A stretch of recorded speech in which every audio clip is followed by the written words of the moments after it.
আগামী বছর তাবলিগ জামায়াতের দুই পক্ষের আয়োজনে বিশ্ব ইজতেমা জাতীয় সংসদ নির্বাচনের পর অনুষ্ঠিত হবে বলে জানিয়েছেন ধর্ম বিষয়ক উপদেষ্টা আফম খালিদ হোসেন।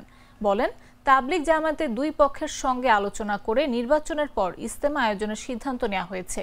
দুই পক্ষই এই সিদ্ধান্তে সম্মতি দিয়েছেন। রোববার সচিবালয়ে এক ব্রিফিংয়ে কথা বলেন তিনি। ধর্ম উপদেষ্টা বলেন, সুষ্ঠু অবাধ ভোটের প্রস্তুতি নিচ্ছে সরকার। আপাতত নির্বাচন পেছানোর কোনো লক্ষণ বা পরিকল্পনা নেই। রাজনৈতিক দলগুলোর সঙ্গে আলোচনা অব্যাহত রয়েছে। দলগুলোর সঙ্গে বড় ধরনের কোনো ভুল বোঝাবুঝি হয়নি বলেও মন্তব্য করেন তিনি।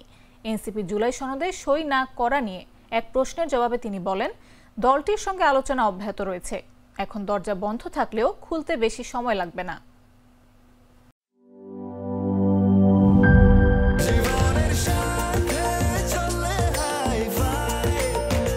স্বাস্থ্যকর অল টাইম ফ্যামিলি কেক, সব সময় অল টাইম হেলদি লাইফ।